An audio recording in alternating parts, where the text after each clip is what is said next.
நினைவுகூர்தலின் தியானங்கள் எனும் புஸ்தகத்திலிருந்து யூதாசினால் காட்டிக் கொடுக்கப்படுதல் எனும் தலைப்பின் கீழுள்ள பாடங்களை நாம் தியானிக்க இருப்பதினால் அதற்குரிய 5வது பாடமாக உண்மையற்ற ஒரு பொருளாளரின் வீழ்ச்சி எனும் பாடத்தினை காணலாம். ரீப்ரிண்ட் நம்பர் 5552, அக்டோபர் 1914, பக்கம் 823. தலைப்பு உண்மையற்ற ஒரு பொருளாளரின் வீழ்ச்சி. ஆதார வசன பகுதிகள் மத்தேயு 26ஆம் அதிகாரம் 14 முதல் 25 வரை, 47ஆம் அதிகாரம் 50ஆம் வசனம் மற்றும் 27ஆம் அதிகாரம் 3 முதல் 10 வரையிலான வசனங்கள். எந்த மனுஷனால் மனுஷகுமாரன் காட்டிக் கொடுக்கப்படுகிறாரோ அந்த மனுஷனுக்கு ஐயோ. மத்தேயு 26ஆம் அதிகாரம் 24ஆம் வசனம். இயேசுவின் 11 சீஷர்கள் கலிலேயர்களாக இருக்க, யூதாஸ் பாலஸ்தீனியாவின் தெற்கு பகுதியை சார்ந்தவராக இருந்தார். வணிகத்தில் திறமை மிக்கவராக யூதாஸ் இருந்தபடியால் அவர் அப்போஸ்தலர்களின் கூட்டத்திற்கு பொருளாளராக அமர்த்தப்பட்டார் என்று அனுமானிக்கப்படுகின்றது. இயேசுவின் நண்பர்கள் ராஜ்யத்தை குறித்து அறிவிப்பதற்கு தாங்களும் இயேசுவும் தங்களுடைய முழு நேரத்தையும் கொடுக்க வேண்டிய அவசியம் குறித்ததான உண்மையை உணர்ந்திருந்தனர். ஆகவே அவர்களை தாங்கும் வண்ணமாக சிலர் தானாகவே முன்வந்து பண உதவி பண்ணினார்கள் என்று நாம் வாசிக்கையில் நமக்கு வினோதமாக எதுவும் தோன்றவில்லை. இயேசுவும் அவருடைய அப்போஸ்தலர்களும் பணத்திற்காக கெஞ்சி இருப்பார்கள் என்றோ அல்லது பணம் வசூலிக்க முயன்றிருப்பார்கள் என்றோ நம்மால் எண்ணி கூட பார்க்க முடியாது. இப்படியாக செய்யப்பட்டிருக்குமாயின் அது சகல பொன்னும் சகல வெள்ளியும் பர்வதங்களில் திரிகிற ஆயிரமான மிருகங்களும் என்னுடையவைகள் என்று பிதாவாகிய தேவன் பேசுகிறதின் மதிப்பை குறைத்து போடுவதாகவும், உதவிக்காக அவர் கேட்டு வாங்க வேண்டிய நிலையில் காணப்பட்டார் என்பதாகவும் ஆகிவிடும். மாறாக ஆண்டவருக்கு ஆதரவாக சிலர் தானாகவே முன்வந்து கொடுத்தார்கள் என்றே வேத வாக்கியங்கள் நமக்கு தெரிவிக்கின்றன. உதாரணத்திற்கு ஏரோதின் காரியக்காரனான கூசாவின் மனைவியாகிய யோவன்னாலும் இன்னும் சிலரும் இதை செய்தார்கள் என்று வாசிக்கின்றோம். லூக்கா 8ஆம் அதிகாரம் 3ஆம் வசனம். இப்படியாக முன்வந்து கொடுக்கப்பட்ட நன்கொடையின் நிமித்தம் அப்போஸ்தலரின் கூட்டத்தாருக்கு பொதுவாக ஒரு பொருளாளர் நியமிக்க அவசியமாயிற்று. அதுவும் அந்த பொருளாளர் மிக சிறந்த வாணிக திறம் மிக்கவராகவும் இருப்பது அவசியமாயிற்று. 12 அப்போஸ்தலர்களில் ஒருவராக இயேசு யூதாசை தெரிந்து கொண்ட போது அவர் கேடான மனிதனாக இருந்தார் என்று சொல்லுவதற்கோ நம்புவதற்கோ எவ்வித காரணங்களும் நமக்கு இல்லை. ஆனால் மிகுந்த சாதகமான செல்வாக்குகளின் கீழ் இருந்த போதிலும், அதாவது இயேசு மற்றும் மற்ற அப்போஸ்தலர்களின் தோழமை இருந்து கொண்டிருக்கும் போதும், ராஜ்யத்தின் செய்தி தொடர்ந்து அவர் காதுகளில் ஒலித்து கொண்டிருக்கும் போதும் அவர் கேடான குணங்களை வளர்த்து கொண்டிருந்தார் என்று நம்புவதற்கு அனைத்து காரியங்களும் நமக்கு காணப்படுகின்றன. எனினும் அவருடைய பின்மாற்றத்திற்கு ஓர் ஆரம்பம் இருந்தது. மேலும் யூதாசுக்கு சுயநலம், பணத்தின் மீது பிரியம், பேராசை ஆகியவைகளின் அடிப்படையிலேயே சோதனை வந்தது என வேத வாக்கியங்கள் சுட்டி காண்பிக்கின்றன. சகல தீமைகளுக்கும் வேர் எனும் துணை தலைப்பின் கீழ் காணலாம். அந்தோ எத்தனை நேர்மையான மனிதர்கள் பணத்தின் மீதான அன்பின் நிமித்தம் நீதியின் பாதையினின்று கெடுக்கப்பட்டு போய்விட்டனர். பரிசேயர்களுக்கு எதிரான இயேசு கூறின கடுமையான குற்றச்சாட்டுகளில் ஒன்று அவர்கள் பணப்பிரியராக இருந்தார்கள் என்பதை நாம் நினைவு கூறுகின்றோம். இன்றைய காலத்திலுள்ள அநேக கிறிஸ்தவர்களுக்கும் பிரச்சனை இடர்பாடு பணத்தின் மீதான ஆசையின் அடிப்படையிலேயே உள்ளது என்று ஒருவேளை நிரூபித்து காட்டப்பட்டாலும் அதில் ஆச்சரியப்படுவதற்கு ஒன்றுமில்லை. பண ஆசை எல்லா தீமைக்கும் வேறாயிருக்கிறது என்பது இன்றும் உண்மையாகவே உள்ளது. 1 தீமோத்தேயு 6ஆம் அதிகாரம் 10ஆம் வசனம். மேலுமாக அப்போஸ்தலர் இப்பண ஆசை எனும் வஞ்சனையின் நிமித்தம் அநேகர் வேதனைகளாலே தங்களை உருவ குத்திக் கொண்டிருக்கிறார்கள் என்றும் கூறுகின்றார். எனினும் யூதாஸ் செய்தது போன்று எப்போதும் மிக அபாயகரமாக இருப்பதில்லை. யூதாஸ் தனது ஆண்டவரை 30 வெள்ளிக்காசுகளுக்கு காட்டிக் கொடுக்கும் அளவு பணப்பிரியனாக இருந்தார். அதாவது கூலியின் அடிப்படையில் பார்க்கையில் 30 வெள்ளிக்காசு என்பது 200 முதல் 300 டாலர்களுக்குள்ளான மதிப்பை உடையதாகும். இன்னும் வேறு சிலர் தங்கள் மனசாட்சியை விற்று போட்டும் அளவிற்கு ஆஸ்திகள் பெரும் பொருட்டு சம்பாதித்துக் கொள்ளும் பொருட்டு பண பிரியராக இருக்கின்றனர். தப்பறைகளை ஆதரிப்பதன் மூலம் தங்கள் தொழிலில் நன்கு செழிப்படையலாம் என்று நம்பி பணத்திற்காக சிலர் சத்தியத்தையும் விற்று போட்டவர்களாக இருக்கின்றனர். சிலர் பணத்திற்காக சபையையே விற்று போட்டவர்களாக இருக்கின்றனர். மேலும் மனுஷனுடைய அங்கீகரிப்பை பெற்றுக்கொள்வதற்காக தாங்கள் வாடகைக்காக கூலிக்காக அமர்த்தப்பட்டிருக்கும் நபராக இருப்பதினால் தாங்கள் விசுவாசிக்காததை பிரசங்கிக்க விருப்பமுள்ளவர்களாக இருக்கிறார்கள். சிலர் தங்களுடைய தேச பக்தியை பணத்தின் மீதான விருப்பத்தின் காரணமாக வியாபாரம் செய்து தங்கள் தேசத்தையும் விற்று போட்டவர்களாகவும் இருக்கின்றனர். பண ஆசையின் ஏமாற்றுத்தனமான சதி தாக்கத்திலிருந்து ஒவ்வொருவரும் தங்களை காத்துக்கொள்வது மிகவும் அவசியமாய் உள்ளது. ஆனால் நாம் பணத்திற்கும் பண ஆசைக்கும் இடையே உள்ள வித்தியாசத்தை தெளிவாக தெரிந்திருக்கிறவர்களாக இருக்க வேண்டும். ஏனெனில் பண ஆசையே அழிவையும் உண்டாக்கி ஆத்துமாவை ஏமாற்றி சிக்க வைக்க செய்கின்றதாகவும் காணப்படுகின்றது. பணம் என்பது கடின உழைப்பையும் கூலியையும் சேர்த்து வைத்தலையும் குறிக்கின்றது. மேலும் பணத்தை கொண்டு செய்யக்கூடிய நன்மை நிமித்தம் அதற்கு மதிப்பளிக்கப்பட வேண்டும். ஆனால் பணத்தின் மீது ஆசை கொள்வதோ அதற்கு ஊழியம் புரிவதோ அதை விக்கிரகமாக பாவித்து வாழ்க்கையில் வைத்துக் கொள்வதோ தேவனிடத்திலிருந்து நம்முடைய இருதயங்களை தூர விலகச் செய்யும்படிக்கு பணத்திற்கு அனுமதி கொடுப்பதையோ நாம் செய்யக்கூடாது. இந்த பண ஆசையே யூதாசின் பயங்கரமான வீழ்ச்சிக்கான அடிப்படை காரணம் என்பதை நாம் மறந்துவிட வேண்டாம். ஒரு தீர்க்க தரிசனத்தின் நிறைவேறுதல் எனும் துணை தலைப்பின் கீழ் காணலாம். பணப்பை சுமந்திருந்த யூதாஸ் ஒரு கள்வன் என்று சீஷர்கள் ஆரம்பத்தில் அறிந்து கொள்ளாமல் போக போகத்தான் அறிந்து கொண்டார்கள். யோவான் 12:6 சீஷர்களுக்கென்று கொடுக்கப்பட்ட பணங்களை தனக்கென்று யூதாஸ் பயன்படுத்தி கொண்டிருந்து சில நியாயமாய் தோன்றும் சாக்கு போக்குகளை கூறியிருக்க வேண்டும்.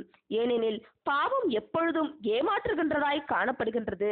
சந்தேகத்திற்கிடமின்றி அவர் இப்படியாக கூறியிருந்திருக்க வேண்டும்: நான் பணத்தை சேமித்து வைத்துள்ளேன், ஏனெனில் ஆண்டவருக்கும் நம் அனைவருக்கும் மிகுந்த பணத்தேவை ஏற்படும் ஒரு காலம் வரும் என எனக்கு தோன்றினதினாலேயாகும். அப்படியான ஒரு காலகட்டத்தில் வருங்காலத்தை கருதி நான் செய்ததை உணர்ந்து கொள்வீர்கள் என்பதே ஆகும். இப்படியாக அவர் சிந்தித்துக் கொண்டிருந்து பணத்தின் மீதான அவருடைய ஆசையை அதிகரிக்க செய்துவிட்டது. மேலும் இந்த ஆசையானது இயேசுவை காட்டிக் கொடுப்பதற்கான திட்டம் போடத்தக்கதாக அவருடைய உற்சாகமான வியாபார எண்ணங்களினால் ஆக்கிரமிக்கப்பட்டிருந்த மனதை வழிநடத்தினது. இயேசு குற்றவாளியாக தீர்க்கப்பட்டு தண்டனை தீர்ப்பளிக்கப்பட்டதை அறிந்த யூதாஸ் தனது தவறுக்காக மனம் வருத்தம் அடைந்தவராக பிரதான ஆசாரியர்களிடம் பணத்தை திரும்ப கொண்டு போய் தான் செய்த காரியம் திருத்தம் செய்ய விரும்பினவராக இருந்தார் என்று பதிவுகள் உள்ளன. அவர்களோ அவரை கண்டு நகைத்து, அவர் ஒருவேளை குற்றமற்ற இரத்தத்தை காட்டிக் கொடுத்துள்ளார் என்றால் அது அவர் பாடு என்றும் அதை குறித்து தங்களுக்கு கவலை இல்லை என்றும் கூறினார்கள். திரும்ப கொடுக்கப்பட்ட பணமானது இரத்த பணமாக இருந்தபடியினால் அவர்களால் அதை மீண்டுமாக ஆலயத்தின் நிதி இலாக்காவில் போட்டுவிடக் கூடாதிருந்தது. ஆகவே அவர்கள் அந்த பணத்தை கொண்டு அந்நியரை அடக்கம் பண்ணுவதற்கு குறைந்த விலையில் குயவனுடைய நிலத்தை வாங்கினார்கள்.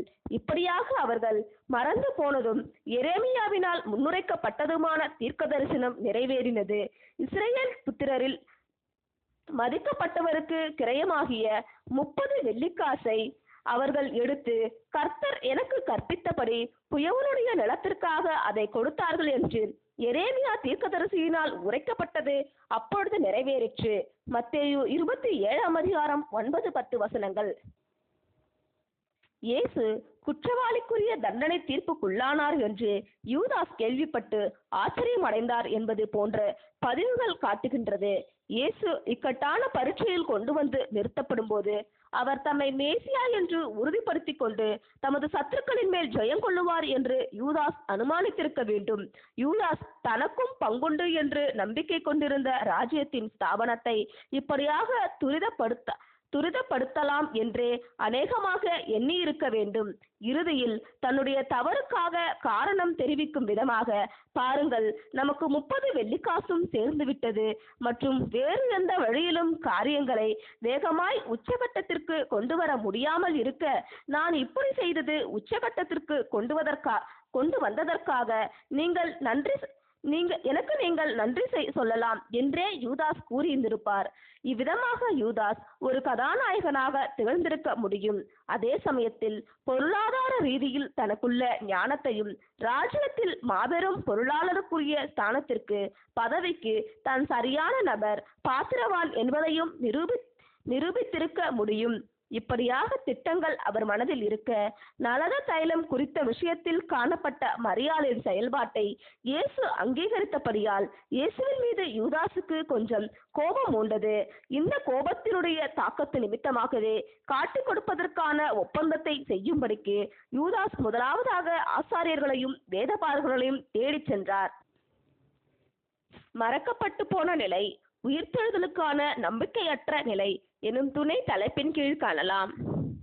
யூதாஸ் பழியினின்று விலக்கிக் கொள்வதற்கான காரணங்களை நாம் இங்கு வைக்கப் போவதில்லை. தேவன் மற்றும் அவருடைய நோக்கங்களுக்கு எதிரான துரோகத்திற்கு எவ்விதத்திலேயும் காரணங்கள் அல்லது சாக்குப்போக்குகள் வைக்க முடியாது. அக்கிரமம் பண்ணுகிற ஒவ்வொருவனும் முதலாவதாக தனது மனதில் தன்னுடைய தவறான போக்கை அங்கீகரித்து கொள்கின்றான் என்ற உண்மையை மாத்திரம் நாம் சுட்டிக்காட்டுகின்றோம். வேறு வார்த்தைகளில் சொல்ல வேண்டுமெனில், பாவத்திற்கான ஒவ்வொரு அடியும் எடுத்து வைக்கப்படுவதற்கு முன்பு மனதும் மனசாட்சியும் துணிகரம் கொள்கிறது. ஆகவேதான் இயேசு மனுஷகுமாரன் தம்மை குறித்து எழுதியிருக்கிறபடியே போகிறார். ஆகிலும் எந்த மனுஷனால் மனுஷகுமாரன் காட்டிக் கொடுக்கப்படுகிறாரோ அந்த மனுஷனுக்கு ஐயோ, அந்த மனுஷன் பிறவாதிருந்தானால் அவனுக்கு நலமாயிருக்கும் என்றார். மத்தேயு 26:24. தனது நண்பனை தனது போதகரை தான் தேவகுமாரன் என்று அங்கீகரித்துக் கொண்டவரை இயேசு மூலம்தான் மேசியாவின் ராஜ்யம் வரும் என்று தான் நம்பிக்கொண்டிருந்தவரை காட்டிக் கொடுத்து ஒப்பு கொடுக்கப்படுவதற்குரிய இத்தனை துணிகரமும் இத்தகைய துரோகமும் மிகவும் கேடான அகோரமான துரோகமாகும், நயவஞ்சகமாகும். மற்ற அனைத்து அப்போஸ்தலர்கள் போன்று யூதாசும் இயேசுவின் அடிச்சுவட்டில் நடந்து வரவும், சத்தியத்திற்காக கொண்டிருக்கும் நேர்மையின் நிமித்தம் இயேசுவுக்கு வரும் பாடுகள், சோதனைகள் மற்றும் ஜனங்களால் தவறாய் புரிந்து கொள்ளப்படுதல் ஆகியவைகளில் பங்கடையவும் அழைக்கப்பட்டிருந்தார். மேலும் யூதாஸ் உண்மையாய் இருக்கும் பட்சத்தில் உலகை ஆசீர்வதிப்பதற்கான பரலோக ராஜ்யத்தில் ஆண்டவரோடு பங்கடையவும் அழைக்கப்பட்டிருந்தார். மற்றவர்களோடு யூதாசும் ராஜ்யத்தை குறித்து பிரசங்கித்துள்ளார், பிசாசுகளை துரத்தியுள்ளார், வியாதியஸ்தர்களை சொஸ்தப்படுத்தினார். மேலும் இவை யாவற்றையும் அவர் இயேசுவின் நாமத்தின் மூலம் செயல்படும் தேவனுடைய வல்லமையினாலேயே செய்தார். யூதாஸ் இரட்சகரின் கூடவே இருந்துள்ளார். மேலும் இயேசுவின் வாழ்க்கையினுடைய பரிசுத்தத்தையும், இயேசு எப்படி தேவனுக்கு உண்மையாக இருந்தார் என்பதையும் யூதாஸ் அறிந்திருந்தார். ஆகவே இந்த அனைத்து விஷயங்களும் யூதாஸினுடைய தவறையும், தவறுக்கான அவருடைய பொறுப்பையும் காட்டுகின்றது. யூதாஸ் தற்கொலை செய்து கொண்ட விஷயமும் இயேசுவின் வார்த்தைகளுடைய நிறைவேறுதலை காட்டுகின்றது. அதாவது, தான் பிறவாதிருந்தால் நலமாயிருக்கும் என்று யூதாஸ் எண்ணினான். தற்கொலை செய்து கொள்ளும் ஒவ்வொருவரும் இதே வார்த்தைகளைத்தான் கூறியிருக்கின்றார்கள். எனினும் தற்கொலை செய்துள்ள மற்றவர்களுக்கு வாய்ப்பு உள்ளது. ஏனெனில் அவர்கள் அறியாமையினாலேயே இப்படி செய்து கொண்டார்கள். மேலும் கிறிஸ்து அனைவருக்காகவும் மரித்தும் உள்ளார். ஆகவே இப்போது அறியாமையினாலேயே தற்கொலை பண்ணினவர்கள் மற்றவர்களோடு கூட நித்திய ஜீவன் பெற்றுக்கொள்வதற்கான ஆசீர்வாதத்தையும் வாய்ப்பையும் நிச்சயமாய் பெற்றுக்கொள்ளுவார்கள். ஆனால் யூதாஸின் விஷயத்திலோ அவர் ஏற்கனவே இந்த வாய்ப்புகள், சாக்கியங்கள் மற்றும் அறிவு பெற்றுக்கொண்டதினாலும், ஒளி மற்றும் அறிவிற்கு எதிராக பாவம் செய்துள்ளபடியினாலும் இந்த அனைத்து ஆசீர்வாதங்களும் வாய்ப்புகளும் அவருக்கு தள்ளுபடியாகிவிட்டது. யூதாஸ் தனக்கான இடத்திற்கு போய்விட்டார் என்று வாசிக்கையில், அது யூதாஸ் அல்லது வேறு எவரும் பாவத்திற்கான தண்டனையாக நித்திய காலமாய் சித்திரவதை பண்ணப்படுவார்கள் என்று பொருள்படுவதில்லை. மாறாக அவருக்கான இடம் என்பது மறக்கப்பட்டு போன நிலையாகும். நம்பிக்கை ஏதுமற்ற மறக்கப்பட்டு போன நிலையாகும். அதாவது உயிர்த்தெழுதலின் மனிதர்களின் வாய்ப்பற்ற நிலையாகும். அவர் சாதாரணமான புத்தியில்லாத மிருக ஜீவன் போன்று செத்துள்ளார். இன்னுமாக இத்தகைய ஸ்லாக்கியங்களை அனுபவித்த ஒரு நபர் எதிர்காலத்தில் ஏதாகிலும் வாய்ப்புகள் பெற்றுக் கொள்ளுவாரா என்ற விவாதமும் பேசப்பட வேண்டியதில்லை. அப்போஸ்தலர் 1:25. 2 பதிவுகளுக்கும் இடையிலான ஒற்றுமை எனும் துணை தலைப்பின் கீழ் காணலாம். யூதாஸின் முடிவு குறித்து வேத வாக்கியம் அவர் போய் நான்று கொண்டு செத்தார் என்று கூறுகின்றது. மத்தேயு 27:5. வேறொரு வாக்கியம் இப்படியாக இருக்கின்றது: அநீதத்தின் கூலியினால் அவன் ஒரு நிலத்தை சம்பாதித்து தலைகீழாக விழுந்தான், அவன் வயிறு வெடித்து குடல்களெல்லாம் சரிந்து போயிற்று. அப்போஸ்தலர் 1:18. இந்த 2 பதிவுகளையும் இசைவுபடுத்துவது எளிது. 2 பதிவுகளுமே உண்மை. தூக்கு போடுவதற்கென்று யூதாஸ் செங்குத்தான பாறையின் மேலுள்ள மரத்தின் கிளையை தெரிந்து கொண்டான். ஒருவேளை பாரபலுவி நிமித்தம் கயிறு அருந்து விட்டதால் யூதாஸ் தலைகீழாக விழுந்து வயிறு வெடித்து குடல் சரிந்து போய் செத்திருப்பார் என்பதை நம்மால் உணர்ந்து கொள்ள முடிகின்றது. எனினும் அவருடைய மரணம் குறித்த விஷயம் அவ்வளவு முக்கியத்துவம் காட்டப்பட வேண்டியதில்லை. அவருடைய ஆத்மா மரித்துவிட்டது என்றும் இதன் விளைவாக அவருக்கு தேவனிடத்திலும் கிறிஸ்துவனிடத்திலும் இருந்த தொடர்பை அவர் இழந்துவிட்டார் என்றும் எதிர்கால வாழ்க்கை குறித்ததான சகல நம்பிக்கையும் இழந்துவிட்டார் என்றுமான விஷயங்களை கவனிப்பதே முக்கியமானதாகும். எனினும் கடைசி நேரமளவும் ஆண்டவர் அவரிடத்தில் பெருந்தன்மையுடன் அவருடைய ஒவ்வொரு அடிகள் முதற்கொண்டு கடைசி கிரியை வரை யூதாஸ் நினைத்து பார்ப்பதற்கும் வருவதற்கும் ஏதுவான ஒவ்வொரு வாய்ப்பையும் கொடுத்தவராகவே காணப்பட்டார். 12 அப்போஸ்தலர்களில் ஒருவர் இயேசுவை காட்டிக் கொடுப்பார் என்று தேவன் ஆரம்பம் அல்லது ஆதி முதல் அறிந்தவராக இருந்தும் இரத்த பணத்தின் மூலம் நிலம் வாங்கப்படும் எனும் விஷயம் ஏற்கனவே தீர்க்கதரிசனம் மூலமாக முன்னுரைக்கப்பட்டிருந்ததும் இவைகள் யூதாஸ் வீழ்ச்சியடைவதற்கு அவன்தான் காரணம் என்ற குற்றத்திற்கான பொறுப்பிலிருந்து அவனை விடுவிப்பதில்லை. தேவனுடைய முன்னறிவு யூதாஸை பாதுகாப்பிற்குள்ளாக்காமல் அவனுடைய சொந்த தவறான கிரியையே அவனை பாதிப்புக்குள்ளாக்கிற்று. இப்படியே அனைவருக்கும் காணப்படுகின்றது. ஆரம்பம் முதல் யார் யார் ஓட்டத்தில் நின்று விடுவார்கள் என்று தேவன் அறிந்திருப்பது நம்மை பாதிப்பதில்லை. காரணம், நாம் மீறும் போதும் பேராசை கொள்ளும் போதும் பாவத்திற்கு நம்மை நாமே ஒப்புக் கொடுக்கும் போதும் நாம் என்ன செய்வோம் என்று மாத்திரமே தேவன் அறிந்திருக்கிறாரே ஒழிய இப்படி தேவன் அறிந்திருக்கிற காரியத்தினால் நமக்கு எவ்வித பாதிப்பும் இல்லை. இயேசு தம்மை யார் காட்டிக் கொடுப்பார் என்று முன்னதாகவே அறிந்திருந்தார் என்ற சாட்சியானது இவ்விஷயத்தை அவர் யூதாஸை தெரிந்தெடுத்த போதே அறிந்திருந்தார் என்று அர்த்தமாகாது. தம்முடைய சீஷர்களில் ஒருவன் தம்மை காட்டிக் கொடுப்பான் என்று வேத வாக்கியங்களில் குறிப்பிட்டிருந்ததை அவர் அறிந்திருந்தார். மேலும் யூதாஸிடம் ஆரம்பம் முதலே பாவம் மற்றும் பேராசையின் திசைகளில் விலகி போகும் மனப்பான்மை தென்பட்டதினால் யூதாஸ் தான் நம்பிக்கை துரோகத்திற்கு ஏதுவான கிரியை செய்யக்கூடிய நபராக இருப்பார் என்று இயேசு அறிந்து கொண்டார். என்ற போதிலும் வார்த்தை மூலமாக கூட இயேசு யூதாஸை தவறு செய்தலுக்கு நேராய் வழிநடத்தாமல் மாறாக அவரை எச்சரிக்கவே செய்தார். ஆமேன்.